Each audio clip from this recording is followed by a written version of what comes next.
이 사연은 경상남도 산청의 한 작은 마을에 살고 있는 한 할아버지의 실화를 각색하였습니다.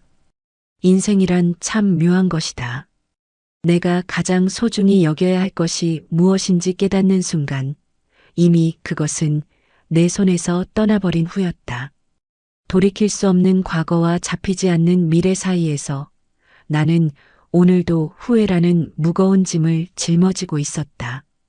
강민혁은 자신의 사무실 창가에 서서 서울의 화려한 야경을 내려다보았다.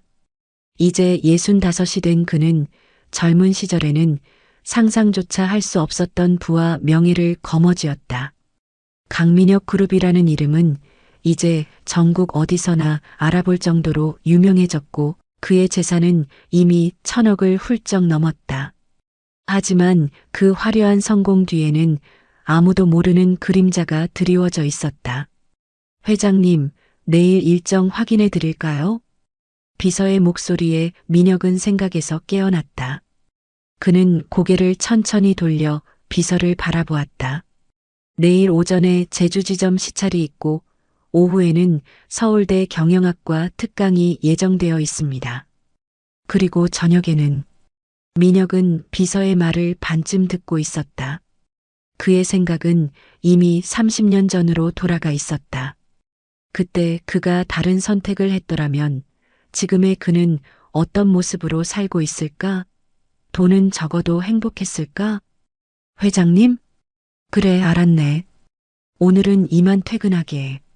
비서가 나간 후 민혁은 서랍에서 오래된 사진 한 장을 꺼냈다. 사진 속에는 아직 젊은 그와 아름다운 아내 수진 그리고 5살쯤 된 딸 민지가 해맑게 웃고 있었다. 그때가 마지막이었다. 세 사람이 함께 찍은 마지막 사진이었다. 수진아. 민혁은 아내의 얼굴을 손가락으로 조심스럽게 쓰다듬었다. 20대 후반 그는 야망에 불타 밤낮 없이 일했다. 건설 현장에서 막노동을 하다가 중국에서 장사를 하다가 심지어는 택시 운전까지 안 해본 일이 없었다. 돈을 벌기 위해 그는 아내와 딸이 있는 집에 거의 들어가지 못했다. 몇 개월씩 집을 비우는 일도 다반사였다. 아빠 언제 와요? 민지의 목소리가 전화기 너머로 들려올 때마다 가슴이 아팠지만 민혁은 자신의 선택을 믿었다. 조금만 더 참자. 성공하면 더 좋은 것들을 줄 수 있을 거야. 그렇게 자신을 위로하며 또다시 일에 파묻혔다.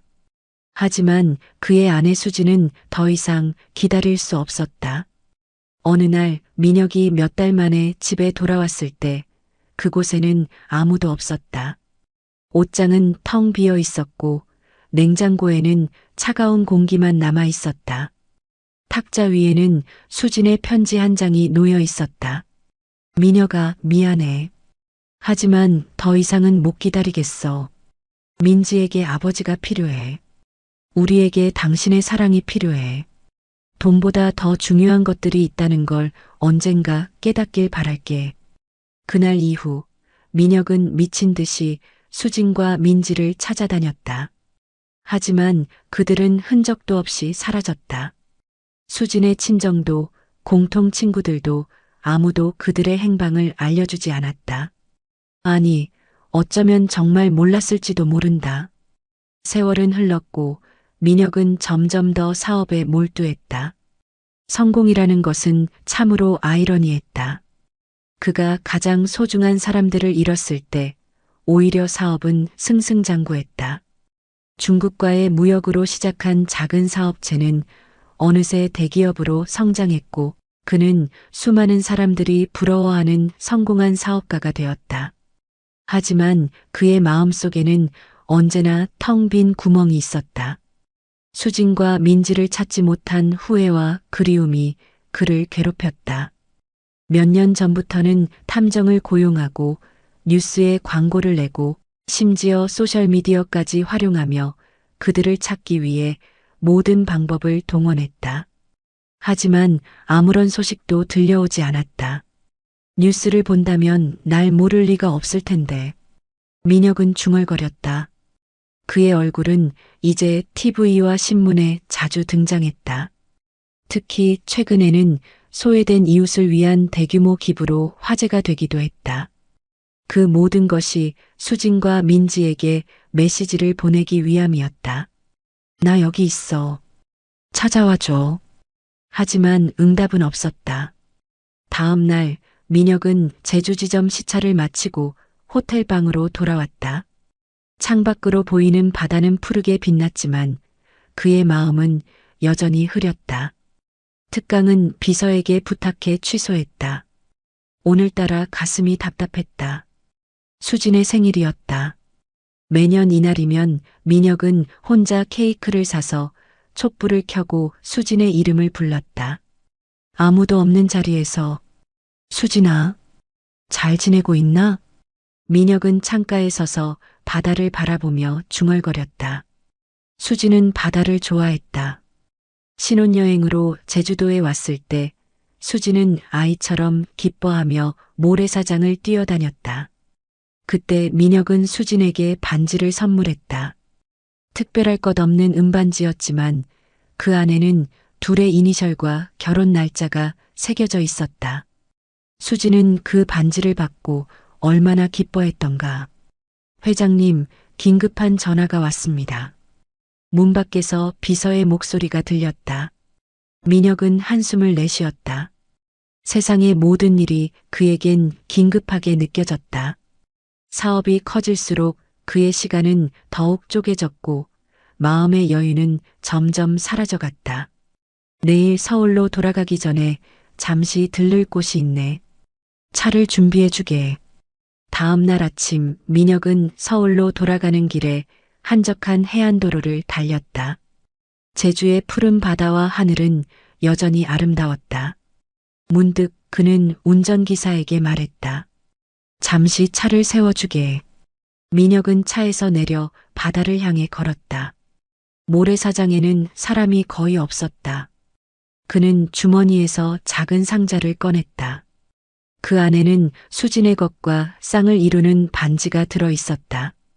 결혼 후 항상 끼고 다녔지만 수진이 떠난 후에는 손가락에 끼는 대신 목걸이로 만들어 항상 가슴에 지니고 다녔다. 오늘은 특별한 날이었다.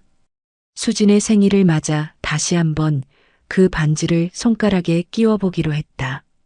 수진아, 생일 축하해. 민혁은 바다를 향해 속삭였다.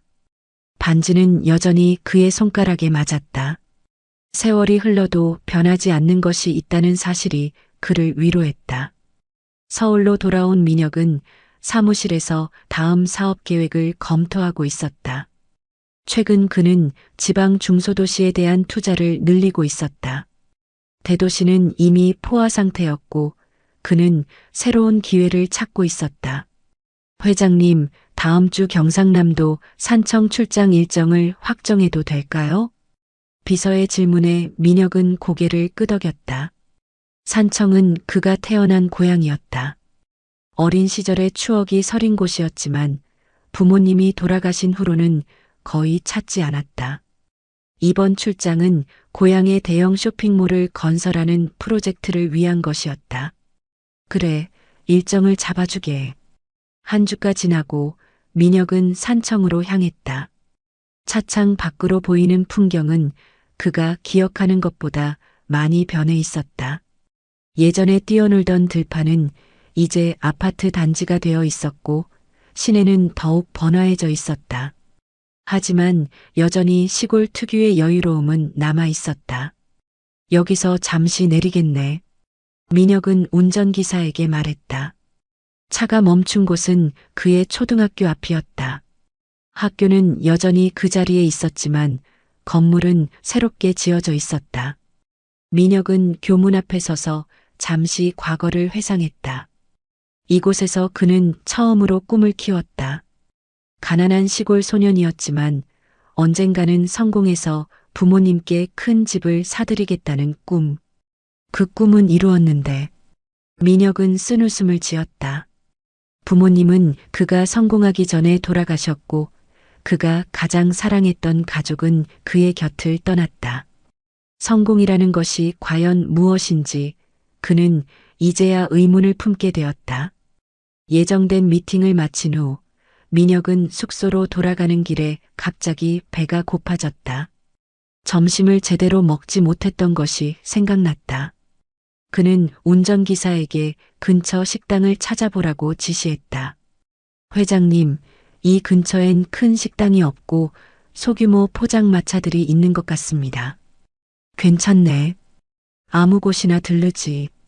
차는 한적한 시골길을 따라 몇 분을 더 달렸다. 그러다 작은 포장마차가 보였다. 행복한 맛집이라는 소박한 간판이 걸려 있었다. 민혁은 오랜만에 소박한 음식이 당겼다. 화려한 레스토랑보다 이런 소박한 곳에서 먹는 음식이 때로는 더 마음에 와닿았다. 여기서 잠시 쉬었다 가겠네. 자네도 좀 쉬게. 민혁은 차에서 내려 포장마차로 향했다. 평일 오후라 손님은 거의 없었다. 그는 구석자리에 앉아 메뉴판을 살펴보았다. 오돌뼈와 소주가 눈에 들어왔다. 젊은 시절 일을 마치고 동료들과 함께 즐겨 먹던 메뉴였다. 어서 오세요. 주문하시겠어요? 밝은 목소리가 들려왔다. 민혁은 고개를 들어 주인으로 보이는 젊은 여성을 바라보았다. 30살 정도로 보이는 여성은 환한 미소를 짓고 있었다. 그 순간 민혁의 심장이 갑자기 빠르게 뛰기 시작했다. 그 여성의 얼굴이 어딘가 익숙했다. 아니, 정확히는 그녀의 눈이.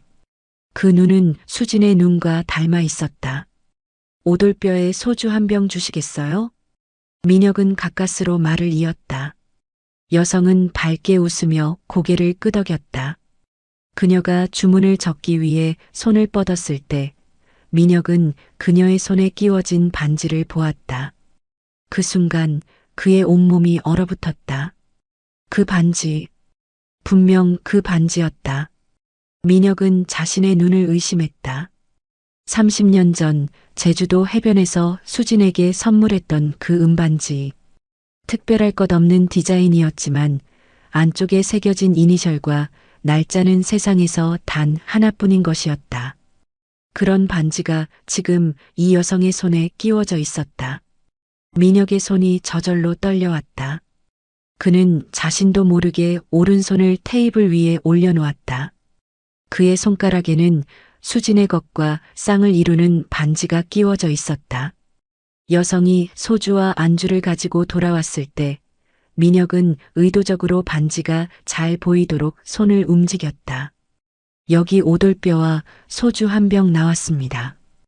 여성은 밝게 웃으며 테이블에 음식을 내려놓았다. 그 순간 그녀의 시선이 민혁의 손으로 향했다. 처음에는 아무런 반응이 없었다. 하지만 갑자기 그녀의 얼굴색이 변하더니 손에 들고 있던 쟁반을 떨어뜨렸다. 쨍그랑하는 소리와 함께 포장마차 안이 순간 조용해졌다. 괜찮으세요? 민혁이 걱정스럽게 물었지만 여성은 대답하지 않았다. 그녀의 눈은 민혁의 반지에 고정되어 있었고 점점 눈물로 가득 차고 있었다. 그녀의 입술이 떨리며 작은 소리가 새어나왔다. 아, 아버지. 그 한마디에 민혁의 세계가 멈추었다. 아버지라고? 이 여성이 자신을 아버지라고 부른 것인가? 그렇다면 이 여성이 민지, 혹시 내 이름이 민지니? 민혁의 목소리는 떨리고 있었다. 여성의 눈에서 눈물이 흘러내렸다. 그녀는 천천히 고개를 끄덕였다. 네, 전 강민지입니다. 그 순간 민혁의 눈에서도 눈물이 흘러내렸다. 30년. 그 긴 세월 동안 찾아 헤매던 딸이 지금 눈앞에 서 있었다. 그는 자리에서 벌떡 일어나 민지에게 다가갔다. 하지만 무슨 말을 해야 할지, 어떻게 행동해야 할지 몰라 그저 서 있을 뿐이었다. 정말 당신이 제 아버지세요? 민지의 목소리는 떨리고 있었다. 민혁은 천천히 고개를 끄덕였다. 그는 주머니에서 지갑을 꺼내 그 안에 간직하고 있던 가족 사진을 꺼냈다. 젊은 시절의 그와 수진 그리고 5살의 민지가 함께 찍은 사진이었다. 이게 마지막으로 우리가 함께 찍은 사진이야. 민지는 사진을 바라보며 울음을 참지 못했다. 그녀의 손이 사진 속 어린 자신의 얼굴을 쓰다듬었다. 엄마가 항상 이 사진을 보여주셨어요. 아빠가 우리를 잊지 않았을 거라고, 언젠가는 찾아올 거라고. 민혁의 가슴이 무너져 내렸다. 수진이 그렇게 말했다니. 그가 그들을 잊지 않았을 거라고. 사실은 민혁 자신이 그들을 떠나보냈는데, 내 어머니는 어디 계시니? 민혁의 질문에 민지의 표정이 더욱 슬퍼졌다. 그녀는 천천히 고개를 저었다. 엄마는 3년 전에 돌아가셨어요. 유방암이었어요. 민혁의 다리에 힘이 빠졌다. 그는 가까스로 의자에 앉았다. 수진이 세상을 떠났다니. 그가 그토록 만나고 싶어 했던 사람이 이제는 영원히 만날 수 없게 되었다니. 미안하다. 정말 미안해. 민혁의 목소리는 흐느낌으로 가득 찼다. 그는 얼굴을 양손으로 감싸며 오열했다. 평생 후회하며 살았던 그 죄책감이 폭발하듯 쏟아져 나왔다. 민지는 잠시 망설이다가 아버지에게 다가가 조심스럽게 그의 어깨에 손을 얹었다. 엄마는 아버지를 미워하지 않으셨어요. 오히려 항상 좋은 말씀만 하셨어요. 아버지가 얼마나 열심히 일하셨는지, 우리를 얼마나 사랑하셨는지. 민혁은 고개를 들어 민지를 바라보았다. 그의 눈은 붉게 충혈되어 있었다. 정말이니? 내 어머니가 그렇게 말했어? 민지는 고개를 끄덕였다. 그녀의 눈에서도 눈물이 흘러내렸다. 엄마는 항상 이 반지를 끼고 계셨어요. 돌아가시기 전에 저에게 주셨죠. 내 아버지가 주신 가장 소중한 선물이라고 하시면서요. 민혁은 자신의 반지를 바라보았다. 그 역시 이 반지를 평생 간직해왔다. 물리적으로는 떨어져 있었지만 그들은 이 작은 은반지로 연결되어 있었던 셈이다. 그런데 어떻게 저를 알아보셨어요? 전 아버지를 본 적이 없는데. 민지의 질문에 민혁은 잠시 생각에 잠겼다. 그는 민지의 얼굴을 자세히 바라보았다. 그녀의 눈은 분명 수진의 것을 닮았지만 코와 인매는 자신의 것을 닮아 있었다. 내 눈이 내 어머니의 눈과 똑같구나. 그리고 그 반지. 내가 내 어머니에게 준 반지를 내가 끼고 있을 줄은 꿈에도 몰랐어. 포장마차 안은 이제 완전히 조용해져 있었다. 다행히 다른 손님은 없었다. 민지는 잠시 주방으로 들어가 잠시 쉽니다라는 팻말을 걸고 나왔다. 그리고는 아버지 맞은편에 앉았다. 전 항상 아버지를 만나고 싶었어요. 엄마는 자주 아버지 이야기를 해주셨거든요. 하지만 찾을 방법이 없었어요. 엄마는 아버지의 성공을 방해하고 싶지 않다고 하셨어요. 민혁은 가슴이 아팠다. 수지는 끝까지 자신을 배려했던 것이다. 자신의 성공을 위해 그녀는 자신의 행복을 희생했다. 난 너희를 찾기 위해 모든 방법을 써봤어. 탐정도 고용하고 뉴스에 광고도 내고. 하지만 아무 소식도 들을 수 없었어. 민지는 잠시 생각에 잠겼다. 우리는 이름을 바꿨어요. 엄마가 재혼하셨거든요. 제 호적상 이름은 오민지예요. 하지만 엄마는 항상 저를 강민지라고 불렀어요. 아버지의 성을 잊지 말라고요. 민혁의 눈에 다시 눈물이 고였다. 그는 자신이 얼마나 어리석었는지 깨달았다. 자신의 성공이 과연 무엇이었을까? 가장 소중한 사람들을 잃고 얻은 그 성공이 과연 가치가 있었을까? 미안하다. 정말 미안해. 민혁은 다시 한번 사과했다. 그것이 지금 그가 할 수 있는 전부였다. 포장마차 안의 시간은 마치 멈춘 것처럼 느껴졌다. 민혁과 민지는 서로를 바라보며 30년의 시간을 뛰어넘어 부녀로서의 첫 대화를 나누고 있었다. 오랫동안 꿈꿔왔던 순간이 갑작스럽게 찾아온 현실이 되자 둘 다 무슨 말부터 해야 할지 어색함을 느꼈다. 그동안 어떻게 지냈어? 민혁의 질문은 평범했지만 그 안에는 30년의 빈 공백을 채우고 싶은 간절함이 담겨 있었다. 민지는 잠시 생각하다가 이야기를 시작했다. 엄마와 저는 부산으로 갔어요. 처음에는 많이 힘들었죠. 엄마는 식당에서 일하셨고 저는 학교에 다녔어요. 엄마는 혼자서 저를 키우시느라 정말 고생하셨어요. 밤낮으로 일하셨지만 제게는 항상 웃는 얼굴을 보여주셨죠.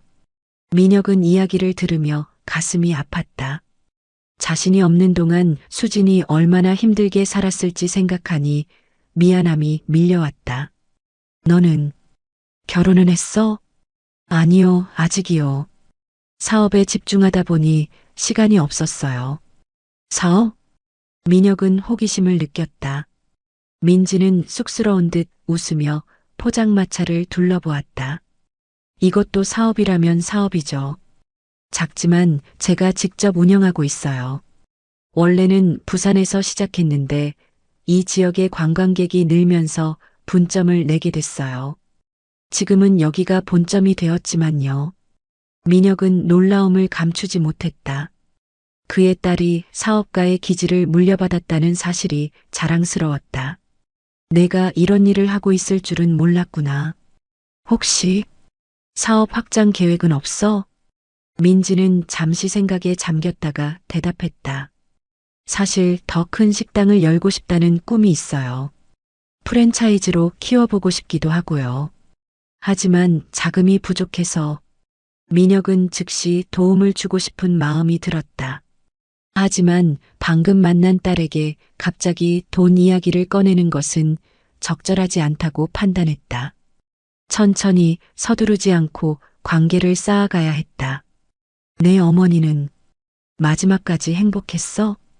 갑작스러운 질문에 민지의 눈에 다시 눈물이 고였다. 그녀는 잠시 침묵했다가 천천히 말을 이었다. 엄마는 강한 사람이었어요. 암 진단을 받고도 끝까지 포기하지 않으셨죠. 항암 치료로 머리카락이 다 빠져도 웃음을 잃지 않으셨어요. 마지막까지 저에게 당부하셨어요. 내 아버지를 만나면 원망하지 말라고요. 우리 모두 각자의 삶을 선택한 것뿐이라고.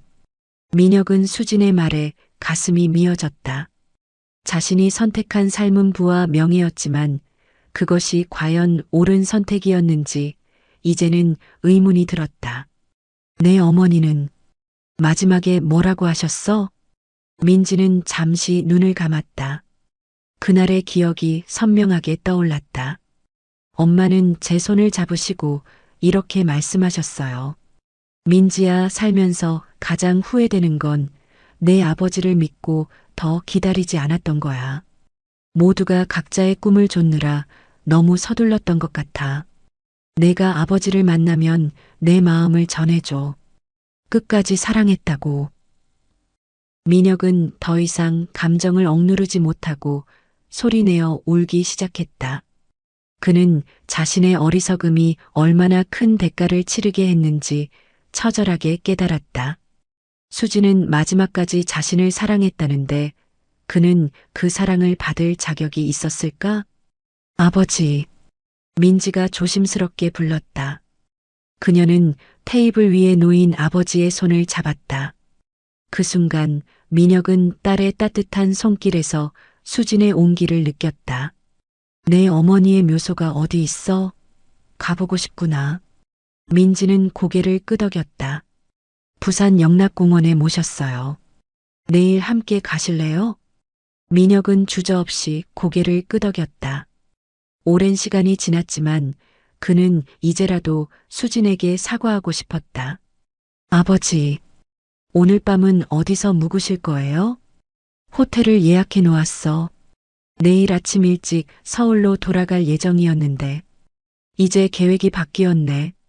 민지는 잠시 망설이다가 말했다.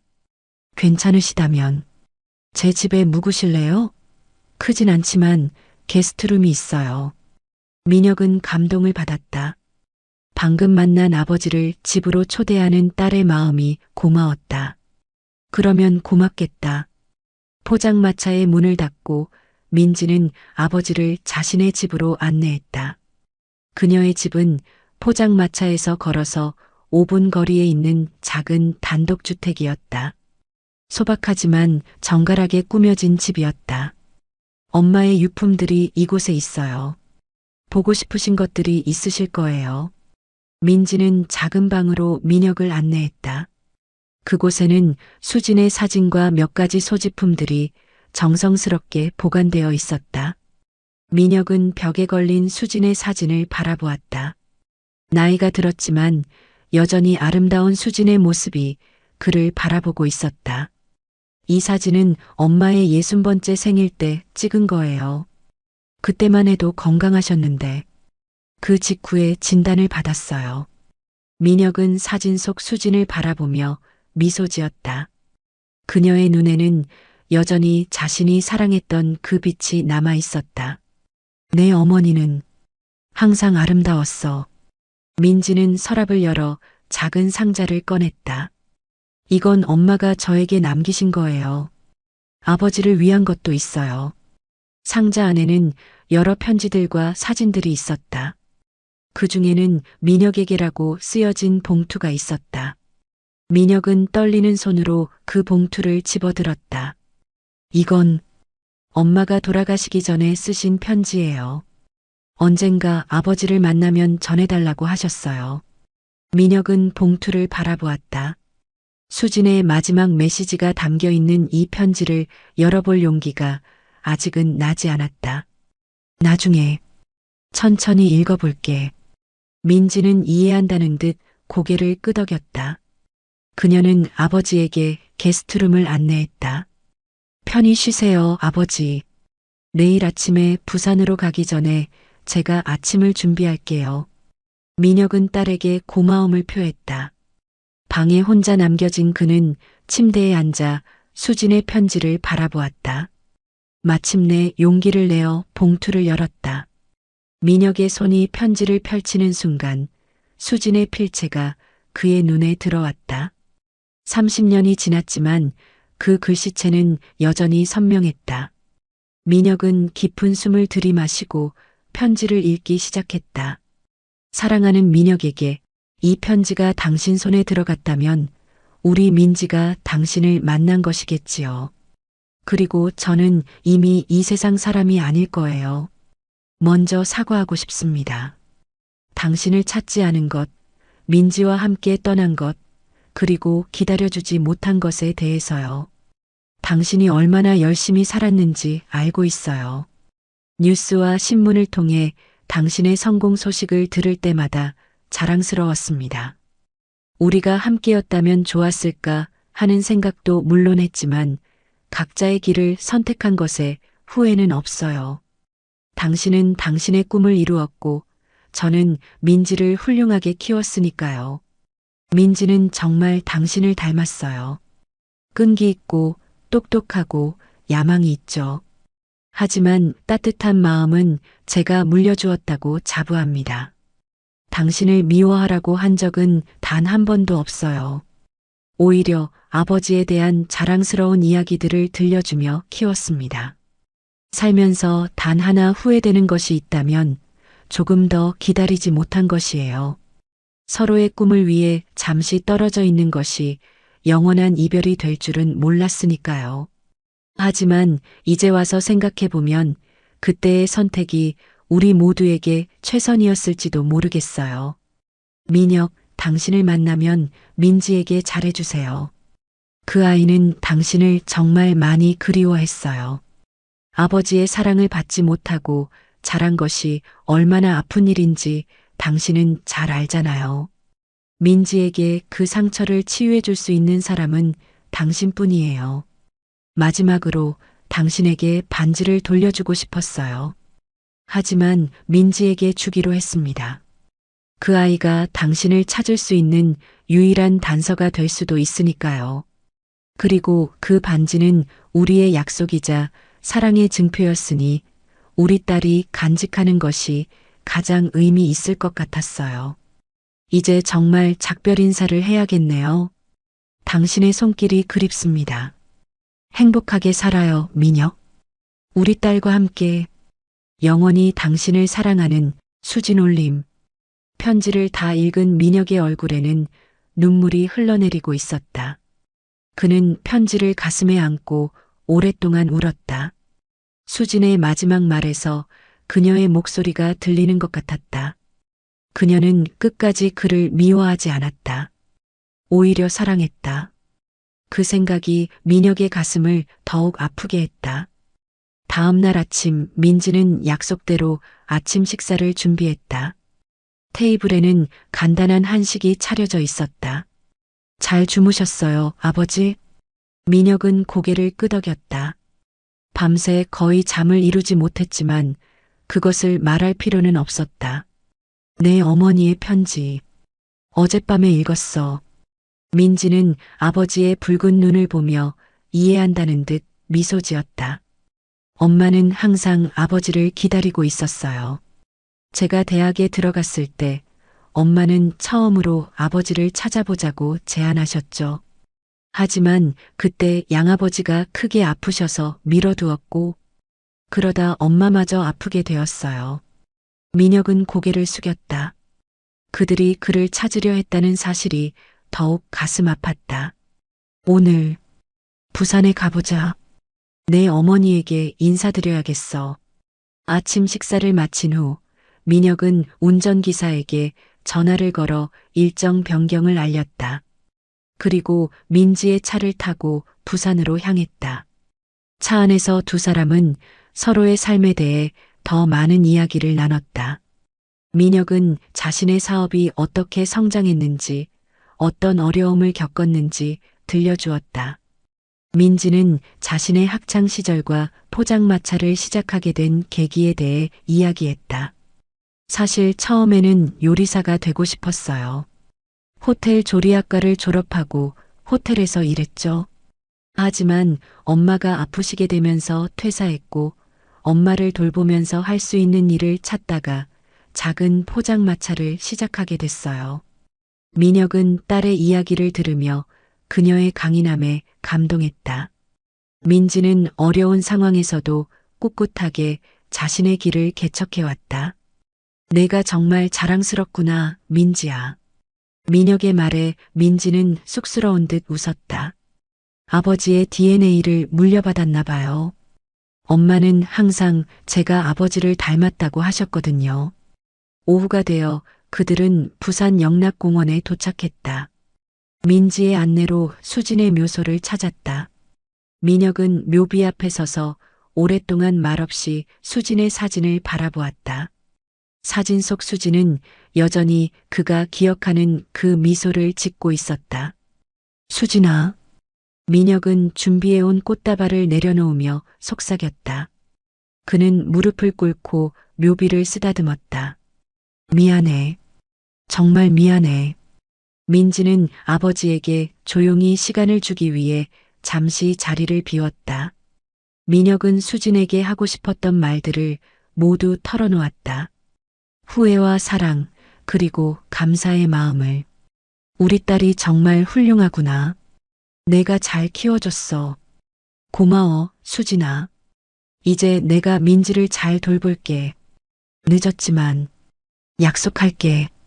민혁은 주머니에서 작은 상자를 꺼냈다. 그 안에는 자신의 반지가 들어 있었다. 그는 반지를 묘비 앞에 놓으며 마지막 인사를 건넸다. 이제 우리가 다시 함께 있게 됐네. 잠시 후 민지가 돌아왔다. 그녀는 아버지의 곁에 무릎을 꿇고 묘비 앞에 작은 접시를 놓았다. 그 위에는 수진이 생전에 좋아했던 떡이 놓여 있었다. 엄마, 아버지를 찾았어요. 엄마가 항상 이야기해 주셨던 그 사람이에요. 민지의 말에 민혁은 딸의 손을 잡았다. 두 사람은 함께 묵념을 올렸다. 그들의 마음에는 비로소 평화가 찾아왔다. 묘소를 나서는 길에 민혁은 민지에게 물었다. 이제 어떻게 할 거니? 포장마차는 계속하고 싶어? 민지는 잠시 생각하다가 대답했다. 네, 하지만 좀 더 키우고 싶어요. 언젠가는 체인점으로 만들고 싶기도 하고요. 민혁은 고개를 끄덕였다. 그는 딸의 꿈을 지원해주고 싶었다. 내가 도울 수 있는 일이 있을까? 민지는 조심스럽게 말했다. 사실 조언을 구하고 싶었어요.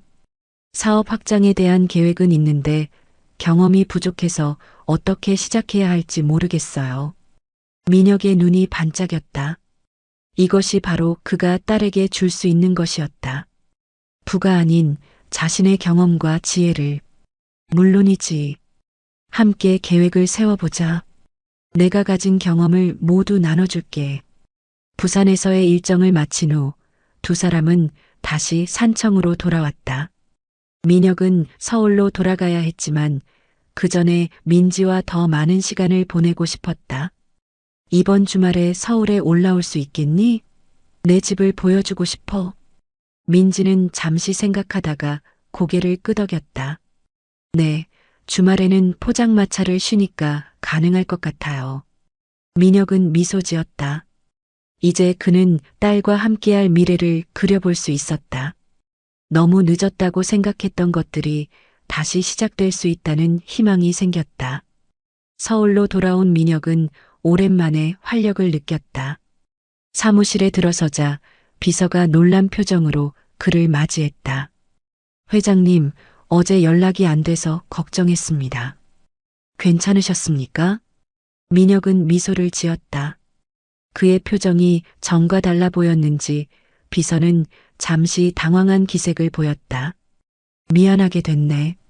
중요한 일이 있어서 말이야. 앞으로 며칠간 일정을 조정해주게. 주말에 중요한 손님이 올 예정이네.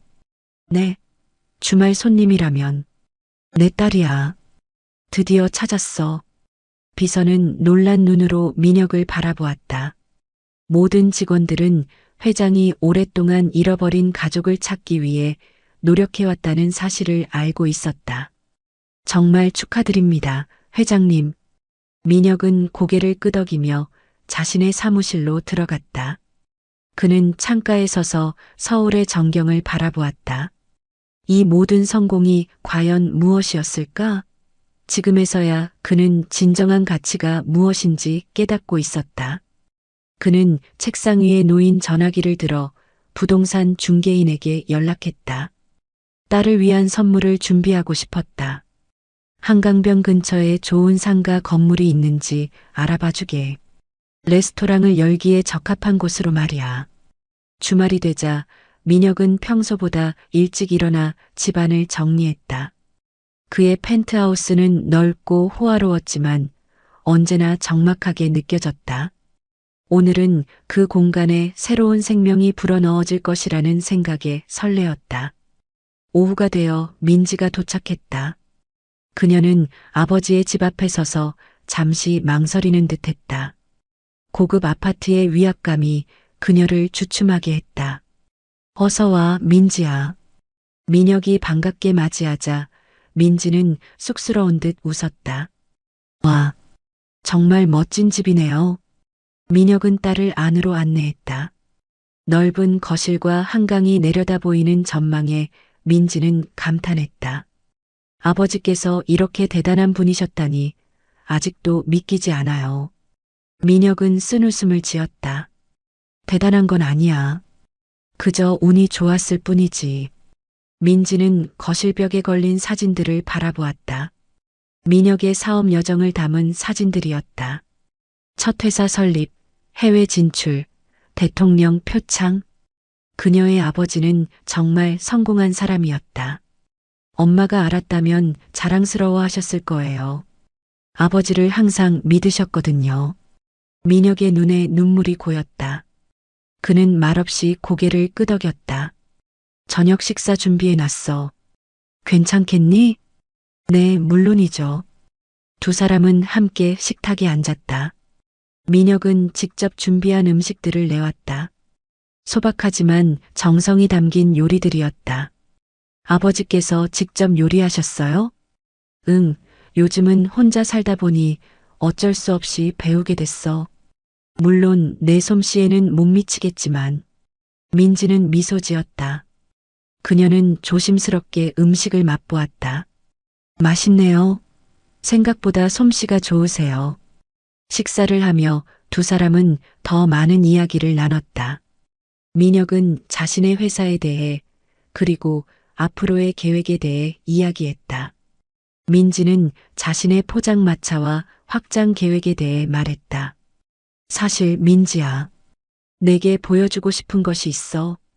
식사를 마친 후 민혁은 서류 봉투를 꺼냈다.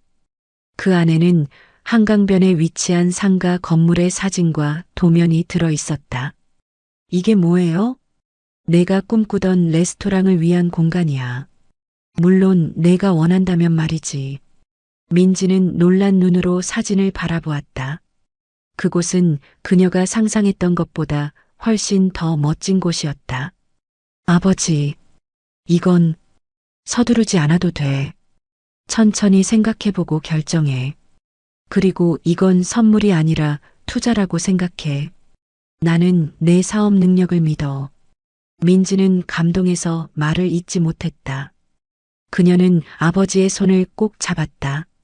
정말 감사해요.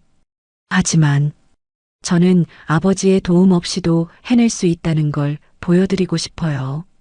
민혁은 딸의 당찬 모습에 감동했다. 그녀는 정말 자신을 닮았다. 물론이지. 내가 원하는 대로 하면 돼. 하지만 아버지로서 도울 준비가 되어 있다는 것만 알아두렴. 그날 밤 민지는 아버지의 게스트룸에서 머물렀다. 다음 날 아침 두 사람은 함께 산책을 나갔다.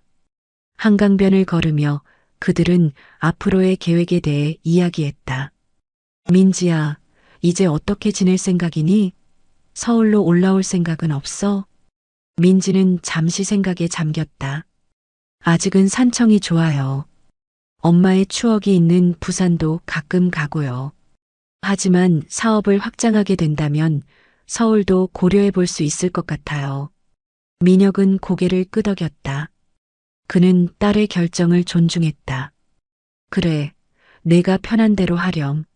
내가 자주 내려가마. 민지는 미소 지었다. 사실 아버지께 제안 드릴 게 있어요. 뭐지? 제 포장마차에 아버지의 이름을 딴 특별 메뉴를 만들어 보려고요. 민혁 특선 오돌뼈 어떨까요? 민혁은 크게 웃었다. 그거 괜찮은데? 내 친구들에게 자랑해야겠군. 두 사람은 함께 웃으며 산책을 이어갔다. 오랜 세월 떨어져 있었지만 이제 그들은 서로에게 새로운 시작을 준비하고 있었다. 민혁은 자신의 남은 인생에서 가장 중요한 것이 무엇인지 깨달았다. 그것은 바로 가족이었다. 저녁이 되어 민지는 산청으로 돌아갈 준비를 했다. 민혁은 그녀를 역까지 바래다 주었다. 곧 다시 볼 수 있겠지? 네, 아버지. 다음 주말에 아버지가 산청에 오시는 건 어떨까요? 제가 특별 요리를 준비할게요. 민혁은 기쁘게 고개를 끄덕였다. 기대하고 있을게. 기차가 떠나기 전 민지는 아버지를 꼭 안아주었다. 엄마가 옳았어요. 아버지는 정말 멋진 분이세요. 그 말에 민혁의 가슴이 따뜻해졌다. 그는 오랜 시간이 지났지만 수진과 민지의 마음속에 자신이 여전히 존재했다는 사실에 감사했다. 그는 딸이 탄 기차를 바라보며 깊은 숨을 내쉬었다. 인생에는 돈으로 살 수 없는 것들이 있다는 진실을 비로소 깨달았다. 그것은 바로 가족의 사랑이었다. 비록 수지는 이 세상에 없지만 그녀가 남긴 사랑은 민지를 통해 계속 이어지고 있었다. 민혁은 하늘을 바라보았다. 어디선가 수진이 그들을 지켜보고 있을 것만 같았다. 기다려줘, 수진아. 이제 우리 딸에게 진정한 아버지가 되어줄게. 그렇게 민혁의 새로운 인생이 시작되었다. 성공과 부가 아닌 가족과 사랑으로 가득 찬 인생이. 시간은 빠르게 흘러갔다. 민혁과 민지가 재회한 지 석 달이 지났다. 그동안 민혁은 주말마다 산청을 찾았고 민지는 한 달에 한 번씩 서울을 방문했다. 그들의 관계는 나날이 깊어졌다. 처음의 어색함은 사라지고 이제는 자연스럽게 서로의 삶을 공유하는 사이가 되었다. 민혁은 사무실에 앉아 전화를 기다리고 있었다. 오늘은 특별한 날이었다. 민지가 새로운 레스토랑 오픈을 준비하고 있었기 때문이다. 작은 포장마차를 시작으로 이제는 제대로 된 식당을 열게 된 것이다. 민혁은 직접적인 자금 지원을 하지 않았다. 민지가 원하지 않았기 때문이다. 하지만 그는 딸이 은행 대출을 받을 수 있도록 보증을 서주었고 사업 계획서를 작성하는 데 도움을 주었다. 회장님, 민지님께서 전화하셨습니다. 비서의 말에 민혁은 즉시 전화를 받았다. 민지야, 어떻게 됐어? 아버지, 계약 완료됐어요. 이제 정말 제 식당을 갖게 됐네요. 민지의 목소리에는 기쁨이 가득했다. 민혁은 딸의 성취에 가슴이 벅차올랐다. 축하해, 민지야. 정말 자랑스럽구나. 이번 주말에 내려가서 함께 축하하자. 네, 아버지. 기다리고 있을게요. 사실, 식당 이름을 정했는데 들어보실래요? 뭐라고 지었어? 수진의 정원이요. 엄마의 이름을 따서 지었어요. 괜찮으시죠? 민혁의 눈에 눈물이 고였다. 그는 잠시 말을 잇지 못했다. 아버지, 고맙다, 민지야. 내 어머니가 정말 좋아하실 거야. 전화를 끊은 후 민혁은 창밖을 바라보았다. 서울의 빌딩 숲 너머로 저녁 노을이 지고 있었다. 그는 문득 수진에게 말하고 싶었다. 우리 딸이 정말 훌륭하게 자랐어. 내가 자랑스러워할 만해. 주말이 되어 민혁은 산청으로 향했다. 이번에는 특별한 선물을 준비했다. 수진이 생전에 좋아했던 꽃인 라일락 화분이었다. 민지의 새 식당 앞에 심어두고 싶었다. 아버지, 여기에요. 민지가 손을 흔들며 민혁을 맞이했다. 그녀 옆에는 여러 명의 사람들이 서 있었다. 이분들은 누구니? 제 친구들이에요. 다들 제 이야기를 듣고 아버지를 만나고 싶어 했어요. 그리고 이분은 제 요리 선생님이세요. 제가 호텔 조리학교에 다닐 때 많이 도와주셨죠. 민혁은 환한 미소로 그들과 인사를 나눴다. 민지의 삶에 이렇게 많은 사람들이 있다는 사실이 기뻤다. 그녀는 혼자가 아니었다. 자, 이제 식당 내부를 보여드릴게요. 아직 공사 중이지만 벌써 많이 진행됐어요. 민지는 아버지의 손을 잡고 식당 안으로 안내했다. 넓은 공간은 아직 미완성이었지만 곳곳에 민지의 아이디어가 담겨 있었다. 특히 중앙에 위치한 작은 정원이 눈에 띄었다. 여기가 수진의 정원이 될 곳이에요.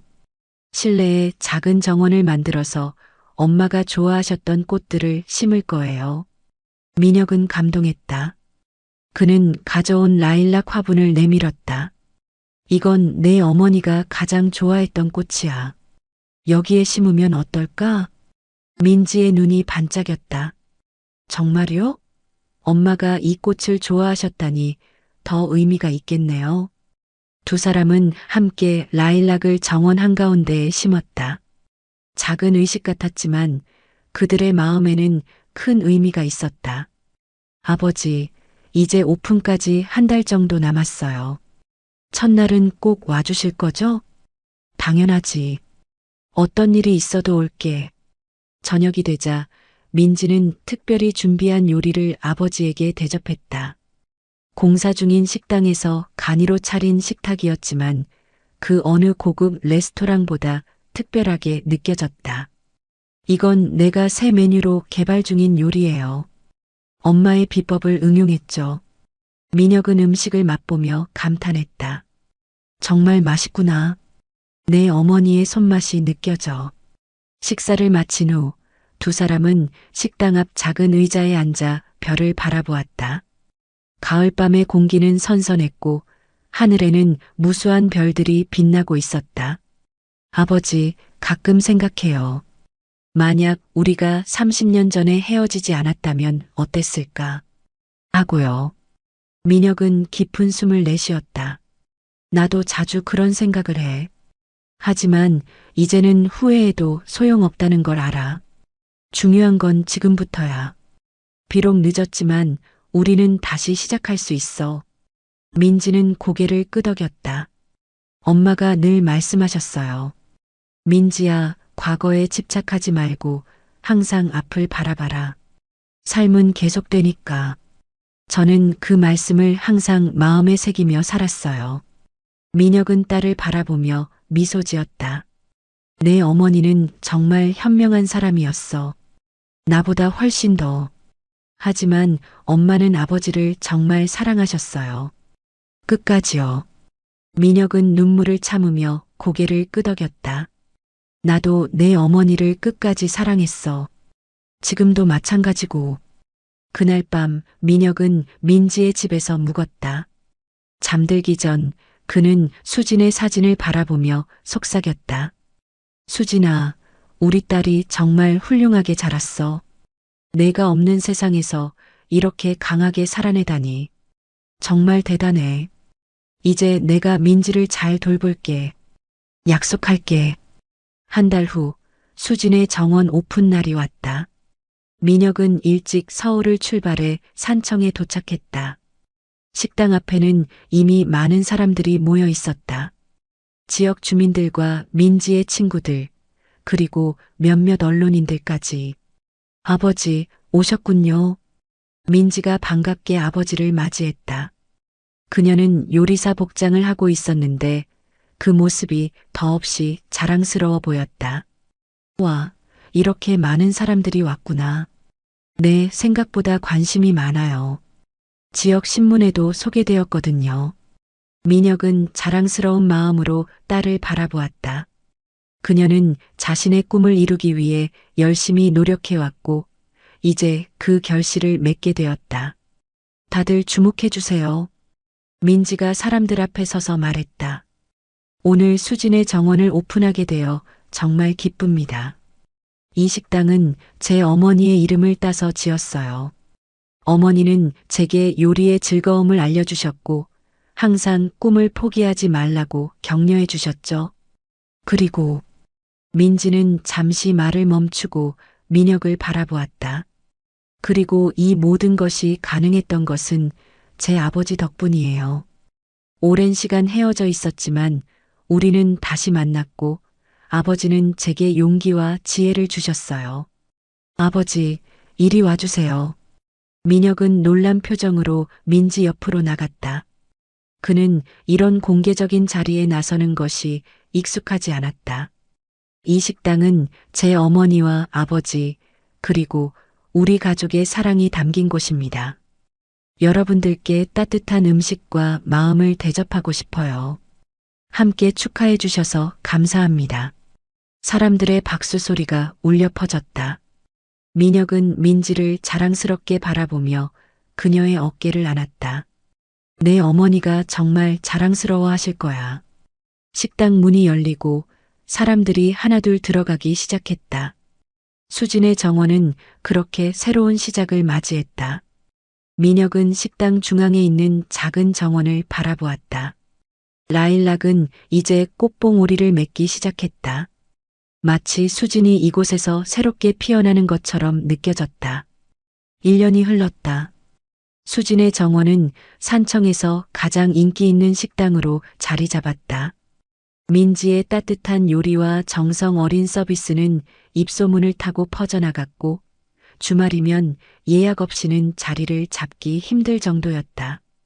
더불어 민지는 인근 지역에 두 번째 식당을 준비하고 있었다. 이번에는 민혁의 투자를 일부 받아들였다. 아버지와 딸이 함께하는 사업이라는 의미를 담고 싶었기 때문이다. 민혁은 서울에서의 생활을 정리하고 있었다. 이제 그는 70살이 되었고 회사의 경영권은 이미 신뢰할 수 있는 후계자에게 넘긴 상태였다. 그는 산청으로 내려가 민지 근처에서 살기로 결심했다. 남은 인생을 딸과 함께하고 싶었다. 회장님, 이삿짐은 다 정리되었습니다. 비서가 말했다.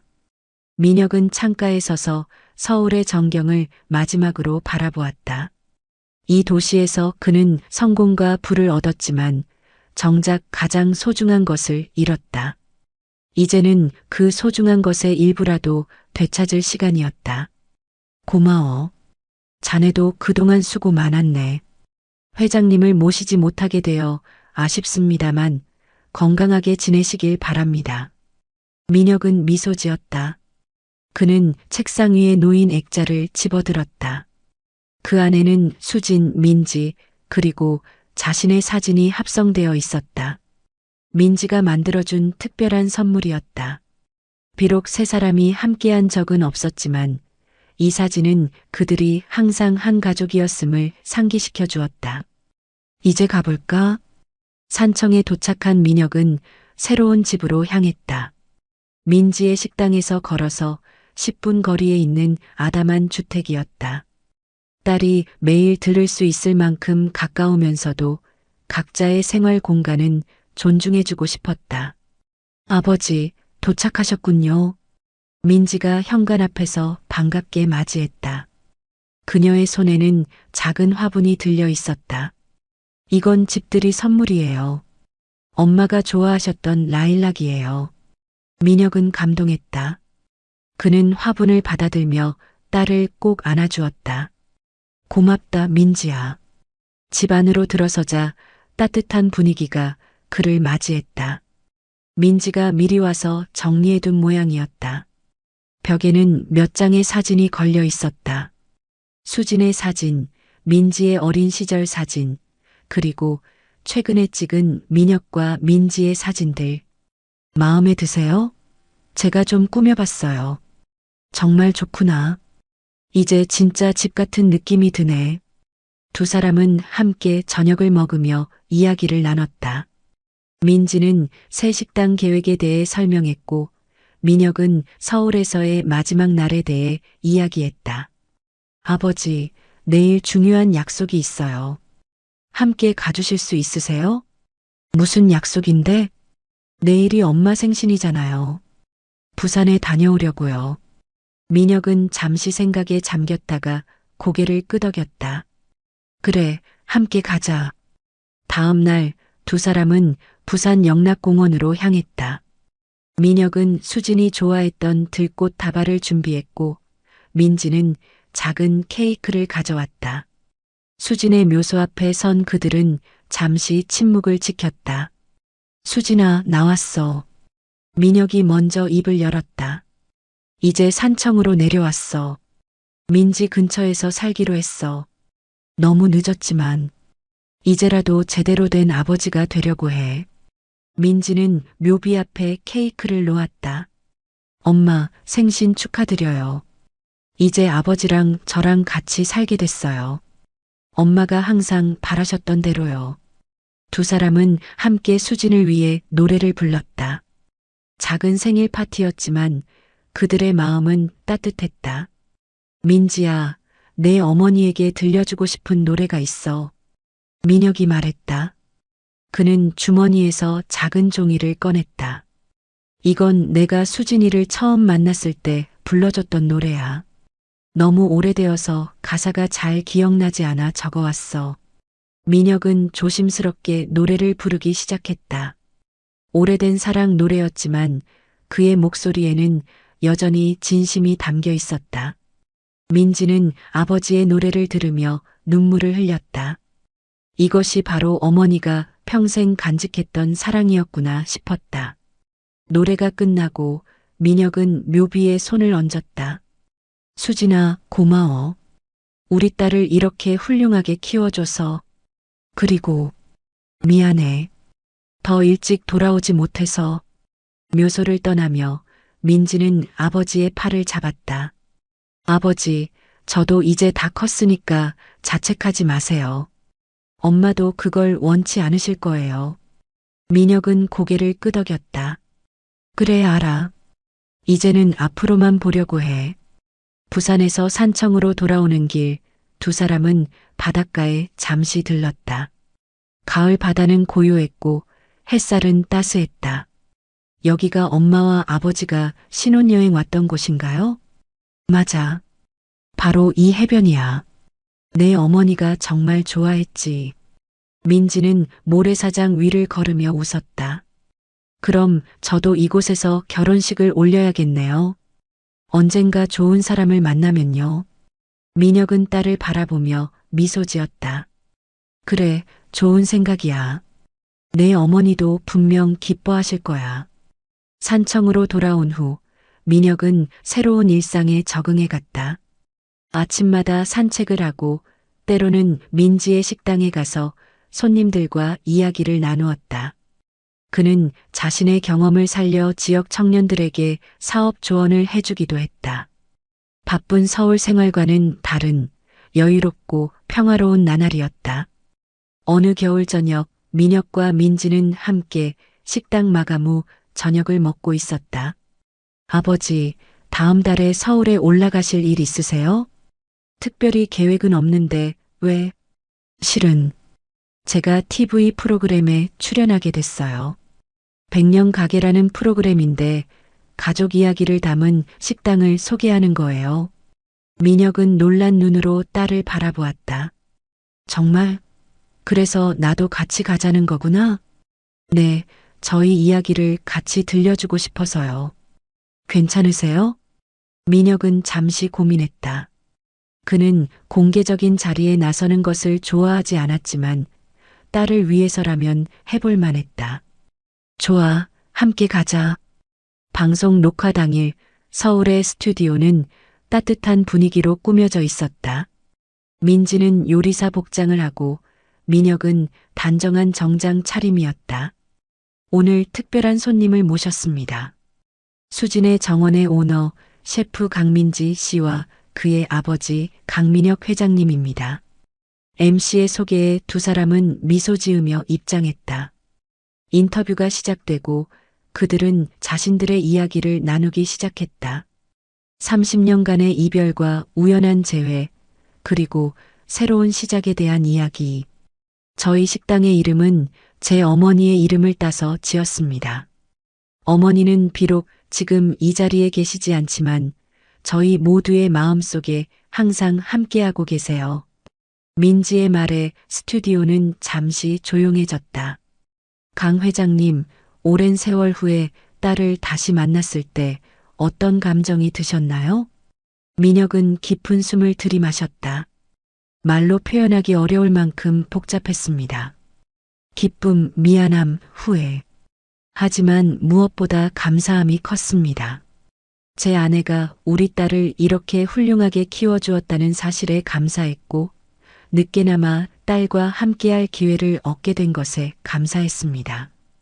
방송은 큰 감동과 함께 마무리되었다. 그들의 이야기는 많은 사람들의 마음을 울렸고 수진의 정원은 더욱 유명해졌다. 시간은 계속 흘렀다. 민지의 식당은 새 곳으로 늘어났고 민혁은 산청에서의 평화로운 노후를 보내고 있었다. 그는 매일 아침 수진의 사진에 인사를 하는 것으로 하루를 시작했고 저녁에는 민지와 함께 식사를 하며 하루를 마무리했다. 어느 봄날 민혁은 자신의 집 마당에 작은 정원을 만들었다. 라일락, 장미, 그리고 수진이 좋아했던 여러 꽃들로 가득한 정원이었다. 그는 그곳에 앉아 책을 읽거나 명상을 하곤 했다. 아버지, 정원이 정말 예뻐졌네요. 민지가 방문해 말했다.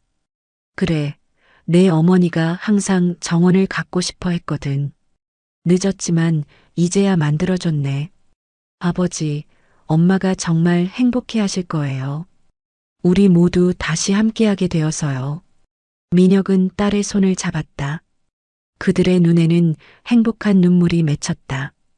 비록 수지는 이 세상에 없지만 그녀의 사랑은 여전히 그들 사이에 살아 숨쉬고 있었다.